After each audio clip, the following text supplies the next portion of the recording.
Quiere desarrollar en nosotros una percepción crítica. Cuando uno deja de pensar por uno mismo en individualismos y pasa a pensar como en la sociedad y en las consecuencias de lo que uno está haciendo. Y este tipo de clases y abrirme los ojos frente a lo que realmente está ocurriendo en el país. Temas como conflicto, temas como pobreza, temas como manejo de recursos naturales. Las implicaciones con el país son muy grandes y hay una responsabilidad muy grande de parte de todos los ciudadanos. Es construir mucha reflexión como ciudadanos. Permite que la individualidad del estudiante se exprese en su máximo esplendor. Lo que sí te da con seguridad es herramientas de juicio. El principal aprendizaje es que nuestras acciones individuales afectan a los demás. Uno tiene un acercamiento a un montón de realidades sociales de las cuales no era consciente.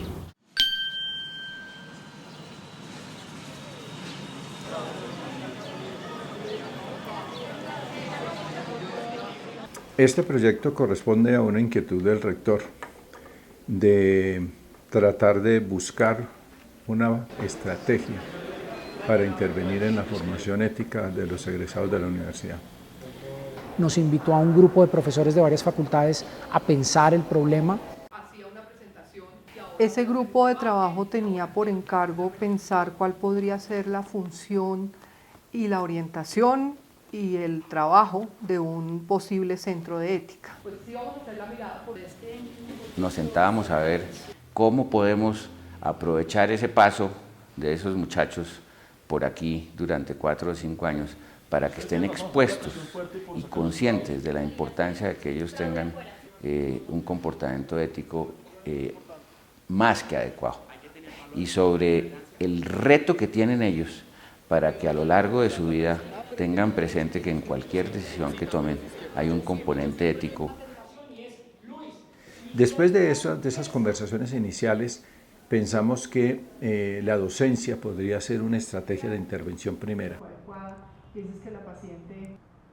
Ese primer acuerdo nos llevó a centrar todo el trabajo del primer semestre del año pasado en el diseño de este componente que hemos terminado llamando Epsilon y que es básicamente un proyecto de incorporar de manera transversal la formación ética en el currículo. Nosotros queremos no son cursos de ética, ni que la ética está aquí en el ambiente, sino nosotros lo que queremos es que haya cursos que por lo que está pasando ahí adentro es un curso que está conllevando a un desarrollo de esa competencia. Los objetivos que se ha fijado el proyecto están más orientados o a mejorar el discernimiento en torno al análisis de problemas éticos o a identificar las implicaciones éticas de las acciones mías en la sociedad. O a que el estudiante sea capaz de dar razones para sus decisiones éticas, que el estudiante sea capaz de argumentar sus decisiones, o a que el estudiante reflexione sobre las decisiones que toma en la práctica. Hay una parte que es como la dimensión práctica, más el saber hacer, que es solamente el saber pensar sobre temas éticos. Esto en algún momento, cuando lo tengamos madurado, ya debe convertirse en un requisito de la universidad. ¿Cómo se convierte en un requisito? Entonces usted lo que le dice, por ejemplo, al estudiante es, cuando usted se gradúe, tiene que haber estado expuesto a 2 cursos de esto. Lo que es valioso, pienso, de esta iniciativa es que encontramos una forma práctica de subirlo de prioridad en el día a día de la universidad. Con formas que se parezcan a los antes. No responder esa pregunta con una forma que se parece a la Universidad X. ¿Cuáles son los profesores que ha captado al comienzo del experimento? Los profesores que naturalmente ya estaban haciendo esto. Los profesores que ya tenían esta inquietud. Lo que me persuadió la idea de participar en el proyecto es que creo en el valor formativo que tiene que un curso no sea solamente una colección de conocimientos. Solo una transmisión de información que probablemente dentro de un par de años va a ser obsoleta. En mi caso, mi curso me pareció interesante que fuera parte del proyecto porque creo que lo he hecho todo de manera muy intuitiva. Me parecería interesante como una reflexión sobre ello. Lo que estamos tratando es de, dentro de lo posible, canalizar la experiencia de todas estas personas. El hecho de que nos reunamos con los profesores y hablemos de esto ha generado también ideas.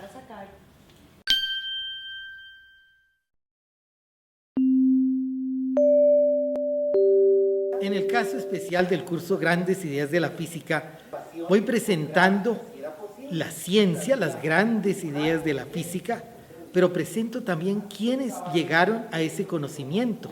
Presento la ciencia como actividad del científico. Es una actividad humana, y donde hay actividad humana hay temas éticos.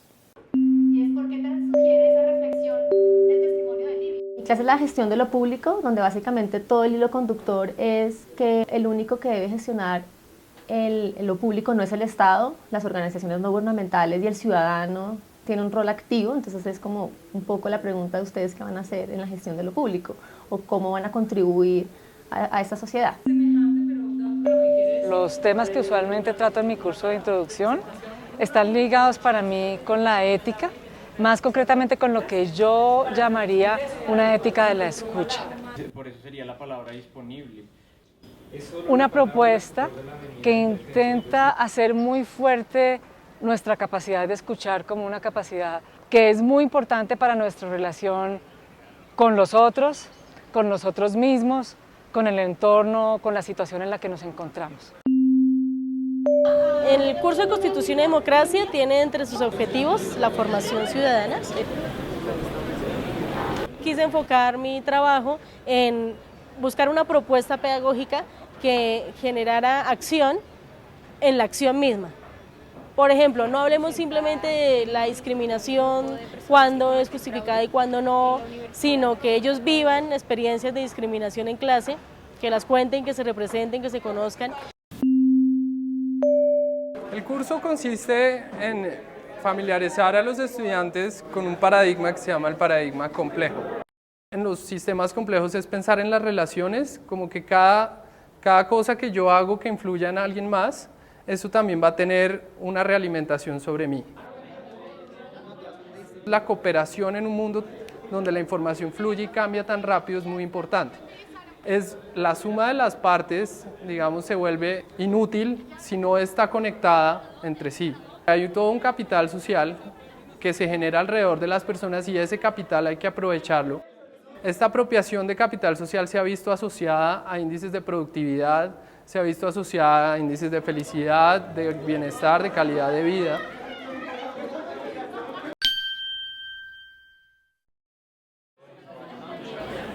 Todos somos profesores de ética. Cuando tú entras a un salón de clase, tú ya estás enseñando ética. ¿Cómo te comportas? ¿Qué dices? ¿Qué no dices? ¿Cuál es tu relacionamiento con los estudiantes? Tú ya le estás enseñando al estudiante una cantidad de cosas de la que uno a veces no es consciente, de la que ellos pueden no ser conscientes, pero son absolutamente absorbentes. En mi curso no estudiamos la ética de ninguna manera, digamos, a nivel teórico. Es más una reflexión sobre el rol del ciudadano en Colombia y en la sociedad. Este tipo de actividades, al involucrar totalmente al estudiante, es una enseñanza, un aprendizaje más integral de la ética y de la ciudadanía, porque no se queda solo con la dimensión racional, si queremos llamarla, sino involucra emociones. Nos preocupa no solamente el razonamiento, no solamente la parte conceptual, no solamente que el estudiante sea capaz de argumentar. Queremos mover también su voluntad, queremos mover sus emociones, queremos mover hacia la empatía, hacia ser capaz de ponerse en los zapatos del otro.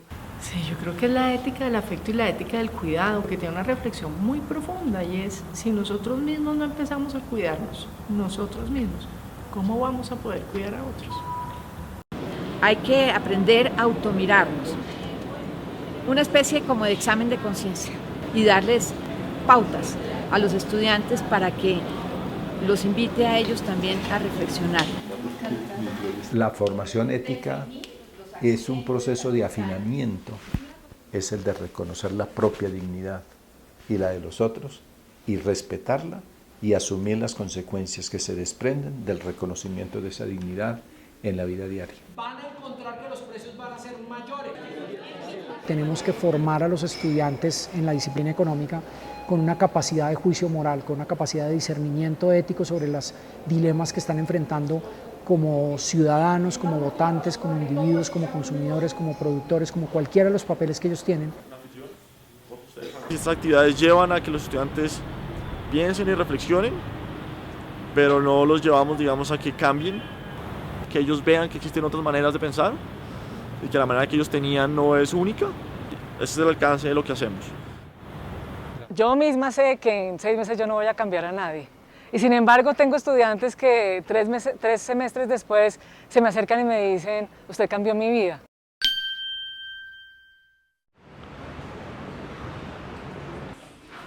Ese es el verdadero reto, que salgan de aquí y no actúen de manera automática cuando están frente a una situación en donde está comprometida otra persona. Eso es el día a día de la vida de la gente. Y eso no es tan fácil de medir.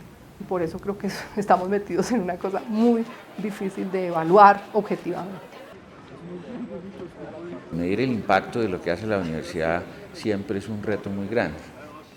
Pretender que nosotros garanticemos el comportamiento de nuestros estudiantes al final de pasar por la universidad es imposible. Como siempre es muy importante la opinión que tengan los estudiantes después de su paso por los cursos Epsilon. Lo interesante de estos cursos es que no te dicen qué es lo que tienes que hacer. Es una reflexión racional que te invita a ver qué es lo que estás haciendo. Te permite evaluar cómo justificas tus acciones, qué es lo que hace que tus acciones sean a tu juicio buenas o malas. Nos ayuda en la formación ética en el sentido de que nosotros establecemos si queremos ser competitivos honestamente o si prefiere hacer trampa para lograr sus objetivos. En mi hogar me ha servido mucho porque me he vuelto una persona, digámoslo, sensata, porque antes yo era una persona muy explosiva. En Colombia tenemos la concepción de es un país corrupto, no podemos hacer nada, esto es muy complicado, uno tiende a tener una posición muy negativa. Yo pienso que esta clase, por un lado, le muestra a uno cuáles son los errores que hay y lo motivan a uno, de cierta manera, a hacer un cambio, a generar un cambio. La medicina deshumaniza, y yo creo que deshumaniza como un mecanismo de defensa, porque empatizar con tantas personas en sufrimiento pues es desgastante, casi que enloquecedor. Pero yo creo que si uno quiere ser un buen médico necesita hacer ese esfuerzo, nunca olvidarse de que uno tiene frente a un ser humano. Bastante enriquecedor porque es una perspectiva distinta de la educación. Buena en el crecimiento personal.